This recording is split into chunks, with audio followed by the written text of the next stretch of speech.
तो इंद्र को बड़ा ही अभिमान, सो इंद्र ने ब्रज पर कोप किया।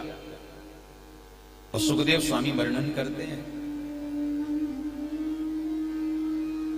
कि गणम सांवर्तकम नाम मेघानाम चांतकारिणाम इंद्र प्राचोदयत् क्रुद्धो वाक्यम चाहे समान्युतः। इंद्र ने अपने गणों से कहा कि जाओ जाके ब्रजमंडल को तबाह और बर्बाद कर दो, इतना पानी बरसाओ, इतनी बरसात करो कि पूरा ब्रजमंडल बह जाए। नारायण, इंद्र के गणों ने आके ब्रज पर कोप किया।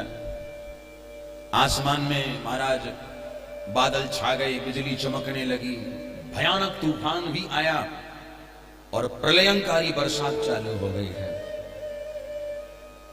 प्रलयंकारी बरसात होने लगी, सारे ब्रजवासी घबरा गए और घबरा करके भगवान श्री कृष्ण की शरण में गए कि कृष्ण कृष्ण महाभाग त्वन्नाथं गोकुलम प्रभु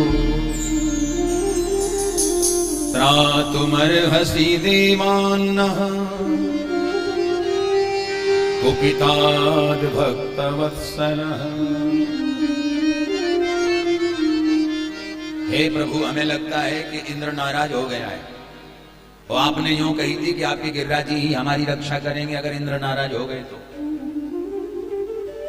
कहां है गिरिराज जी? भगवान बोले गिरिराज जी यहां नहीं आएंगे, हमें गिरिराज जी की शरण में चलना पड़ेगा। आओ चलो गिरिराज जी की शरण में। सारे ब्रजवासी मिलके और गिरिराज जी की शरण में चले।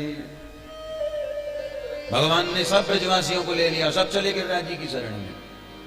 आपका विचार हो तो 2 मिनट आप भी चलो। गिरिराज बाबा की हम सब पे कृपा बरसे, ऐसे भाव से आओ 2 मिनट सब गिरिराज जी चलो। कि गिरिराज धरण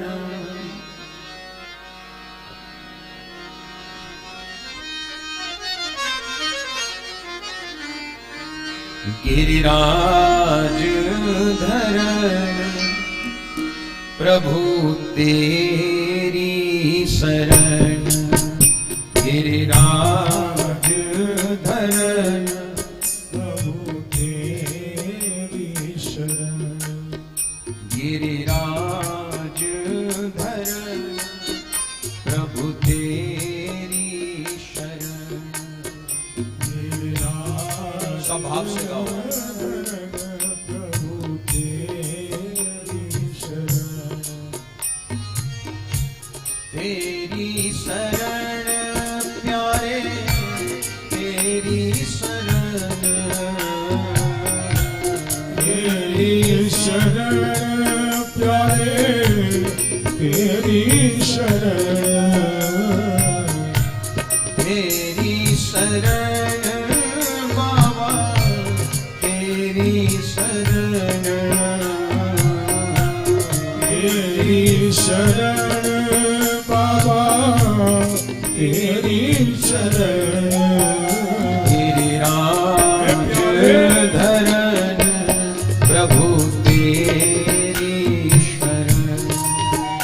गिरिराज धरण प्रभु तेरी शरण। तुम्हारी शरण बाबा, तुम्हारी शरण।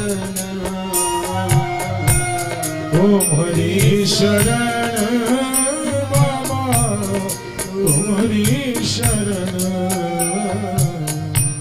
तुम्हारी शरण प्यारे, तुम्हारी शरण।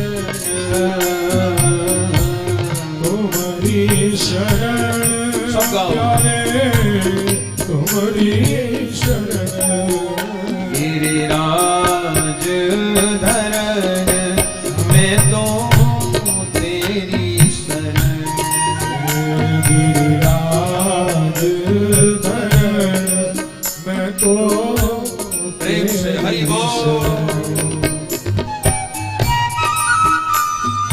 हे हरि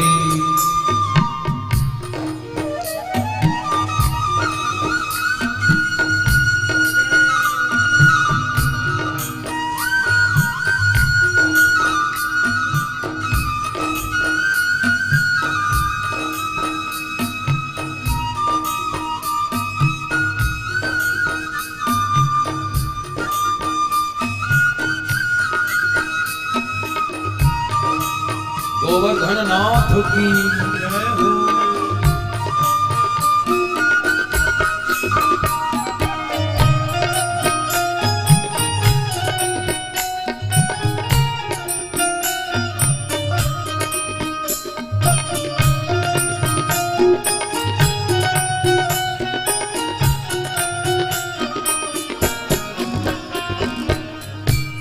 तुम्हारी शरण प्यारे शरण, तुम्हारी शरण प्यारे तुम्हारी शरण, तुम्हारी शरण बाबा तुम्हारी शरण,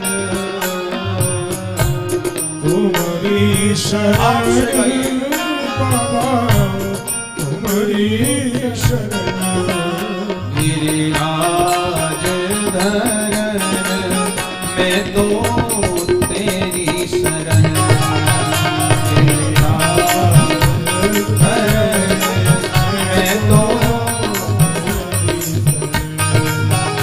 गिरिराज धरण मैं तो तेरी शरण,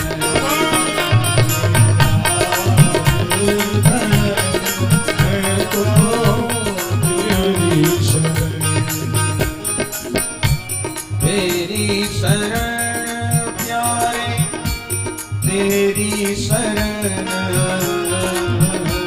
तेरी शरण प्यारे तेरी शरण, तेरी शरण बाबा तेरी शरण, गाइए गाइए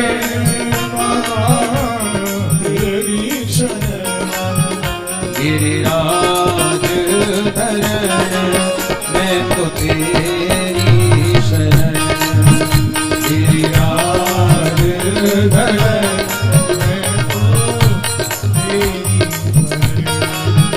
मैं तो तेरी शरण,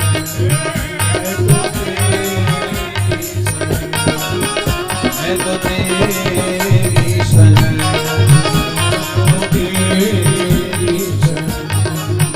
मैं तो तेरी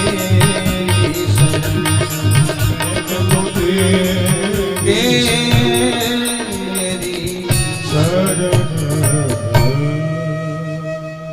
बोलो गिरिराज महाराज की जय हो।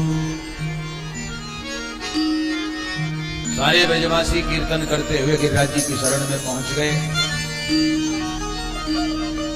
बड़ी भयानक बरसात हो रही थी। भगवान ने सारे ब्रजवासियों को रोक दिया कि हम जरा गिरिराज जी से बात करके आते हैं, तुम्हारी कुछ व्यवस्था बनाते हैं, तुम लोग अभी यहीं ठहरो। और भगवान गए और भगवान ने जाकर के सर्वप्रथम गिरिराज जी को प्रणाम किया और प्रणाम करके पहले दोनों हाथ लगा के गिरिराज जी को उठाया। थोड़ी देर के बाद बाएं हाथ पे धारण किया और जब बैलेंस बिल्कुल ढंग से बन गया भगवान का, तो बाएं हाथ की एक कनिष्ठिका अंगुली जो है ना, छोटी अंगुरिया या छोटी सी अंगुरिया पे 7 कोस लंबे गिरिराज जी को धारण कर लिया। बोलो गिरिराज धरण भगवान की जय हो। और ब्रजवासियों से भगवान बोले आ जाओ भैया गिरिराज जी के नीचे, अब घबराने की जरूरत नहीं है। सारे ब्रजवासी अपनी अपनी लाठियां लेके गिरिराज जी के नीचे आ गए और सबने अपनी अपनी लाठियां गिरिराज जी से ऐसे करके टिका ली, लाठियां लगा ली हैं। बरसात बड़ी भयानक हो रही है। इंद्र बड़ा प्रसन्न हो रहा है कि अब एक पल नहीं लगेगा, ब्रजमंडल तबाह और बर्बाद हो जाएगा। पर संत कहते हैं जितने तारे गगन में उतने शत्रु हों जा पे कृपा गोपाल की, तो बाल न बांका होए। जिसके रक्षक स्वयं मां के बिहारी हैं भैया, उसका भक्षक संसार में कोई नहीं बन सकता। अब महाराज जो है, बरसात हो रही थी, बरसात का पूरा पानी अगस्त मुनि पी लेते हैं, जमीन में एक बूंद भी नहीं गिरने दे रहे हैं, पूरा पानी पी रहे हैं। क्योंकि अगस्त मुनि को पानी पीने के लिए त्रेता युग में भगवान राम ने निवेदन किया था। छोटी सी कथा है, सुन लीजिए। त्रेता युग में भगवान राम जब लौट के लंका से अयोध्या लौटे, वापस आए, अयोध्या जब लौट करके आए तो सियाजू ने एक नियम बना लिया कि रोज एक ब्राह्मण को भोजन कराऊंगी। ब्राह्मण सेवा करती है, बढ़िया पकवान बनाएं, खूब तैयारी करें, लेकिन मन इनका नहीं भरता, संतुष्ट नहीं होता। एक दिन राम जी से कही, बोले प्रभु आप ब्राह्मण तो लेके आते हो, पर ऐसो ना लाओ कोई ब्राह्मण जो ढंग से खाए वारो होए।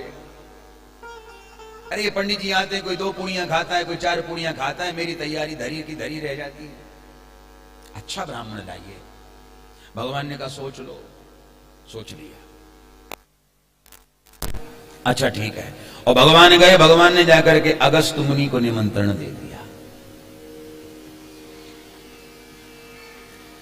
ये वो अगस्त मुनि है जो एक बार समुद्र पे गए आचमन करने के लिए, ओम केशवाय नमः, दोबारा भरा ओम माधवाय नमः, और तीसरी बार श्री नारायणाय नमः, पूरा समुद्र ही पी गए। बोलो राधे राधे। यानी आचमन करने में जो पूरे समुद्र को पी सकता है, उसका पेट भरना कोई सहज बात है? ऐसे अगस्त मुनि। अब तो महाराज आए, सियाजू ने भोजन की सुंदर थाली सजाई, महाराज जी आए हैं। थाली में छोटी छोटी कटोरियां हैं, थोड़ा थोड़ा सामान रखा, गरम गरम 4 पूड़ियां रखी और महाराज जी के आगे थाली रख दी। पाओ महाराज। अब अगस्त मुनि ने पहले थाली देखी, फिर राम जी की ओर देखा, तो राम जी ने सारा कर दिया, महाराज जी ढंग से ही खाना, आपकी आज्ञा ही लेनी थी, अब आपने आज्ञा कर ही दी है, तो अब ढंग से ही खाऊंगा। अगस्त मुनि ने सियाजू से कहा, बेटी जी बाबा, मैं बहुत देर से सोच रहा हूं कि तुम्हारी इन छोटी छोटी कटोरियों को अपने कान में डालूं कि नाक में डालूं, कुछ समझ नहीं आता। अरे बाबा ऐसा क्यों बोलते हो? तो बोले बिटिया अगर भोजन कराना है तो ढंग से कराओ, इन छोटी छोटी कटोरियों से अपना काम चलने वाला नहीं है। आहा, प्रसन्न हो गई माता सीता। चलो ऐसे ब्राह्मण तो आए। अब सीता माता ने महाराज बड़ी परात उठाई, बड़े बड़े कटोरा उठाए, सारा सामान धर दिया और 5 किलो आटे की इकट्ठी पूड़ियां, लो महाराज अब पाओ। और परोस के रसोई तक नहीं पहुंच पाई, मामला साफ। अब डबल काम हो रहा है, बनाती भी जा रही हैं और परोसती भी जा रही हैं। दोपहर के 12 बजे भोजन चालू हुआ और रात्रि के 12 बज गए, महाराज जी का पेट नहीं भरा। अब तो भारी समस्या, थक गई। गणेश जी का आह्वान किया, सो गणेश जी हलवाई बन के आए, रिद्धि सिद्धि को संग ले आए। रिद्धि सिद्धि पूड़ियां बेलती जा रही हैं, गणेश जी सेंकते जा रहे हैं, जानकी जी परोसती जा रही हैं। महाराज 3 दिन पूरे हो गए, गणेश जी भी पेट ना भर पाए। जो हलवाइयों के औजार होते हैं ना, जो लेके आते हैं हलवाई लोग, सो गणेश जी ने उठा के नीचे फेंक दिए बर्तन। गणेश जी हाथ जोड़ के बोले, माता जी न जाने कितने जन्मन को भूखो ब्राह्मण है, हम तो इसका पेट नहीं भर सकते। वापस चले गए।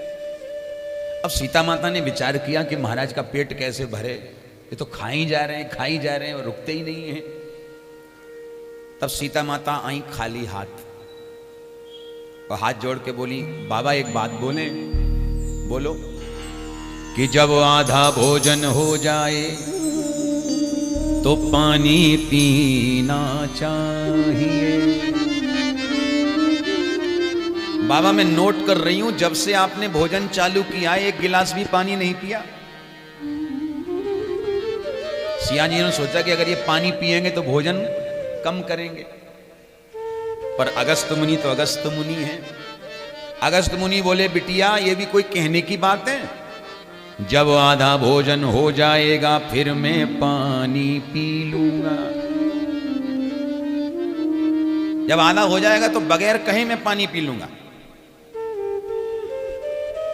सिया जी बोली राम राम राम राम। 3 दिन हो गए अभी तक आधा ही भोजन नहीं हुआ महाराज जी का। अब घबराई सियाजू राम जी की तरफ देखा, प्रभु आज खाई सो खाई, आगे खाए तो राम दुहाई, अब कुछ भी करिए आप ही। तो भगवान ने अगस्त मुनि को इशारा कर दिया, बाबा बस करो। अब अगस्त मुनि योगी हैं, ठीक है बिटिया आप पानी लाओ। अब सीता माता चक्कर में पड़ गई कि जो आदमी 3 दिन नॉन स्टॉप लगातार भोजन करने की क्षमता रखता है, उसके लिए 2-4 टैंक से तो काम चलने वाला है नहीं। और पानी की व्यवस्था भी इतनी घर में नहीं जो महाराज जी की प्यास बुझा सके, क्योंकि ये तो पूरा समुद्र ही पी गए।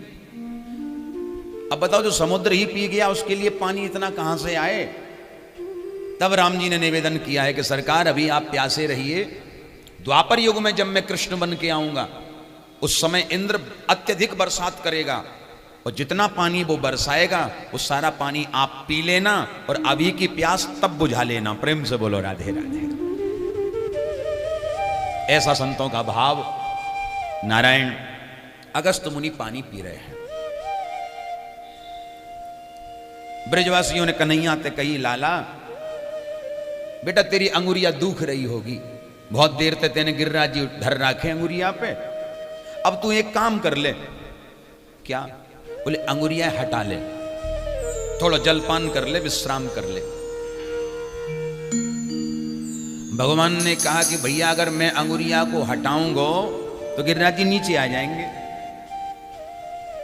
ब्रजवासी बोले ओहो तो हमारी लाठियां बेकार लगी हैं। भैया तेने तो यूं ही समझ रखी कि तेने धर रखे अंगुरिया पे गिरिराज जी हैं, हमारी लाठियां बेकार हैं।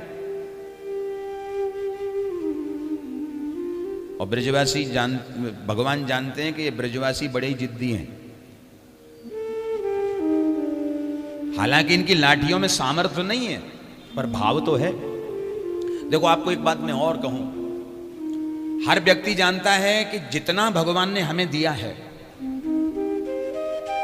उसके अनुसार हम भगवान के लिए कुछ भी नहीं कर सकते, नहीं कर सकते, या हमारी इतनी क्षमता नहीं है कुछ भी करने की, पर भाव तो रखना चाहिए।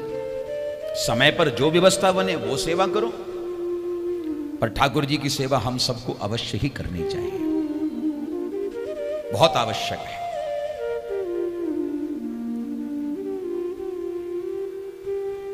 हमारे बीच हमारे रोहतक से संजय शर्मा जी, अशोक सिक्का जी, सतीश जी और हमारे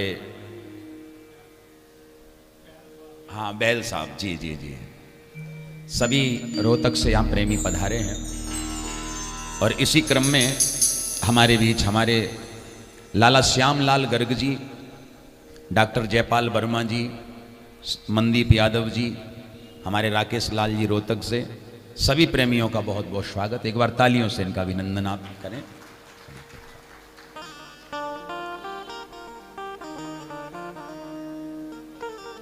तो जैसे आप सभी प्रेमी आनंद ले रहे हैं 5 दिन से, आज 6ठा दिन है। झज्जर में तो यदा कदा आना होता है, रोहतक में तो बहुत जाना होता है। अभी बस कोरोना काल के कारण ही थोड़ी सी व्यवस्थाएं अब व्यवस्थित हो गई, लेकिन पुनः ठाकुर जी की फिर कृपा है कि सब व्यवस्थाएं बन रही हैं। और रोहतक में मैंने बहुत भागवत कथाएं करी हैं, बहुत राम कथाएं करी हैं। वहां तो गली गली में परिचय है हमारा। प्रेम से बोलो राधे राधे। बड़ी कृपा है श्री ठाकुर जी की। तो रोहतक वासियों को भी बहुत बहुत मैं साधुवाद देता हूं कि बड़ी कृपा है भगवान की, पधारे सब, बहुत आनंद। आइए कथा की ओर। तो भगवान ने कहा भैया तुम नहीं साध सकते गिरिराज जी को, पर ब्रजवासी माने नहीं, तो भगवान ने धीरे से अपनी अंगुरिया को थोड़ा सा खिसकाया, थोड़ा सा हटाया नहीं, थोड़ा खिसकाया, और जितनी अंगुरिया खिसकी उतने ही गिरिराज जी नीचे को। अभी तक लाठियों पर वजन नहीं था, अब वजन पड़ा, और जैसे ही लाठियों पे वजन पड़ा तो चट चट चट करके लाठियां टूट गई। ब्रजवासी चिल्लाए गए गए गए गए गए, साधो साधो साधो। भगवान ने तुरंत अंगुरियां फिर लगा ली। सारे ब्रजवासी भगवान को देख रहे हैं, भगवान की ओर देख रहे थे। तो ब्रजवासियों ने पूछ दी, लाला आज तो बतानी पड़ेगी कि तेरी अंगुरिया में इतनी ताकत कहां से आई।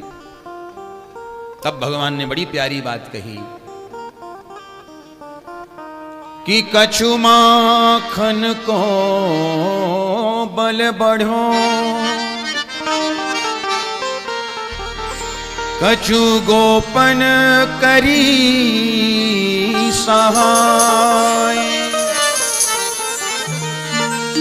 श्री राधे जू की कृपा सो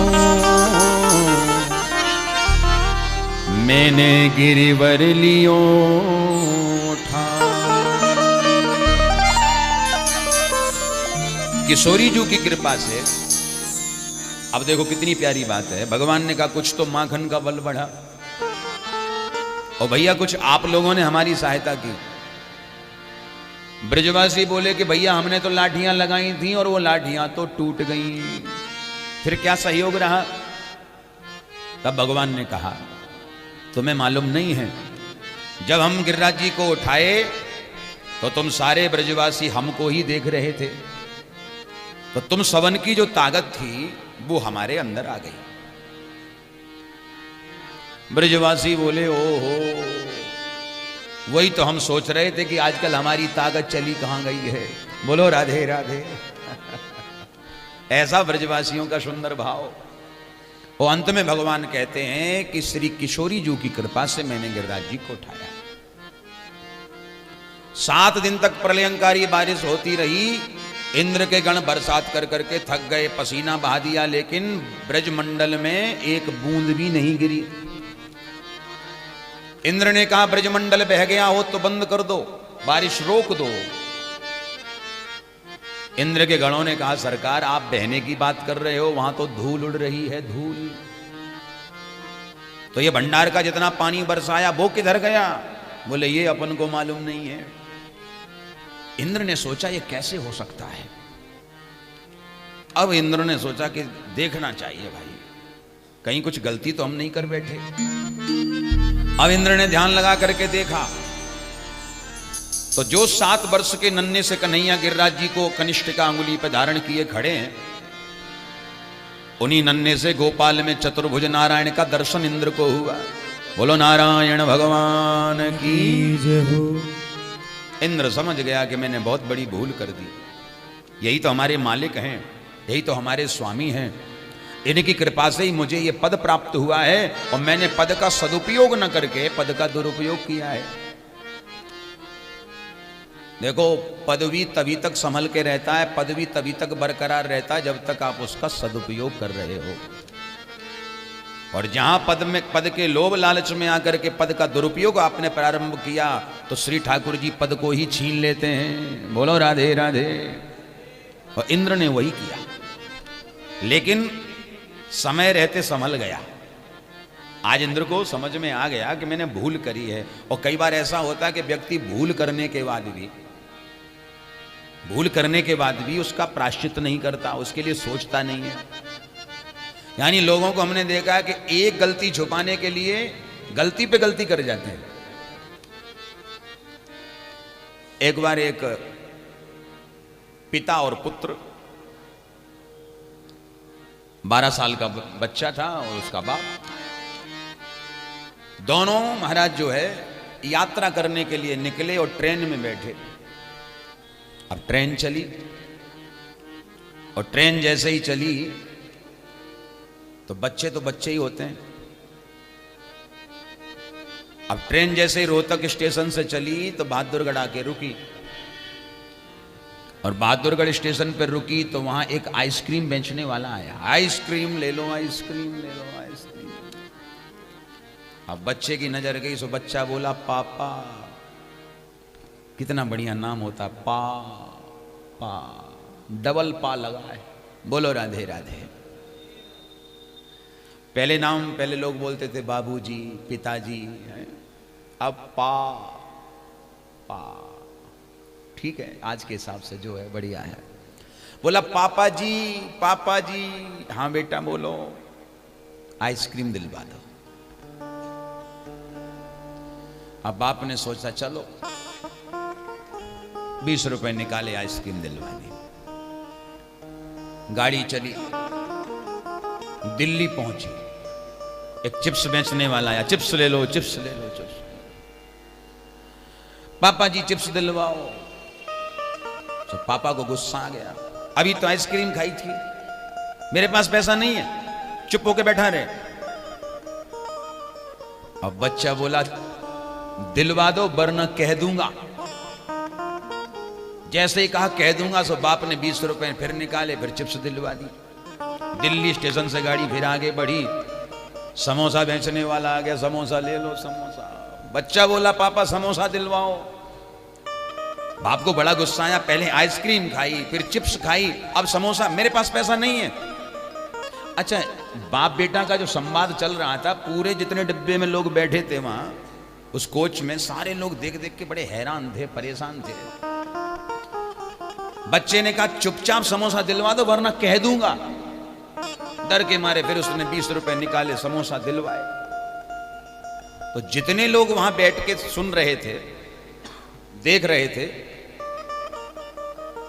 उन लोगों ने उस आदमी को कहा भैया एक बात बताओ, जब भी कोई चीज बिकने के लिए आती तुम्हारा बच्चा मचल जाता है कि हमें ये दिलवा दो, तुम उसको मना कर देते हो, और मना करते हो उसी समय बच्चा बोलता है मैं कह दूंगा, और तुम तुरंत पैसा निकाल के उसको चीज दिलवा देते हो। भैया हमारी समझ में नहीं आया, आखिर मामला क्या है। बाप ने बोला क्या बताऊं, मामला बड़ा गंभीर है। हाँ बताओ फिर। बोले मामला इतना है कि हम हैं 2 और टिकट लिया 1। बोलो राधे राधे। हम तो हैं 2 और टिकट लिया है 1।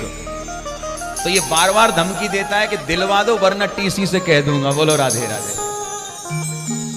और जितने का टिकट आता उससे दोगुना खा चुका है। अब बोलो, एक गलती छुपाने के लिए गलती पे गलती हम करते हैं, पर नियम यह कहता है कि गलती सबसे होती है, भूल सबसे होती है, पर भूल के लिए हमें प्रायश्चित अवश्य करना चाहिए। किसी के प्रति हमारा अपराध बन जाए तो उसको जाके सॉरी बोल दो कि भैया सॉरी गलती हो गई, अब ऐसा नहीं होगा दोबारा से, बस बात खत्म। इंद्र ने भी वही विचार किया कि भूल तो हमसे हो गई है, स्वामी का अपराध तो मैं कर बैठा हूं, पर हमारे स्वामी बड़े दयालु हैं, क्षमा मांगूंगा तो कृपा जरूर करेंगे। इंद्र आया और इंद्र ने आके भगवान को प्रणाम किया। सुरभि नाम की गैया लेके संग आया और उस कामधेनु गाय के दुग्ध से श्री ठाकुर जी का अभिषेक कर दिया, तो भगवान का नाम हो गया गोविंद। बोलो गोविंद भगवान की जय हो। गोविंद नाम पड़ा।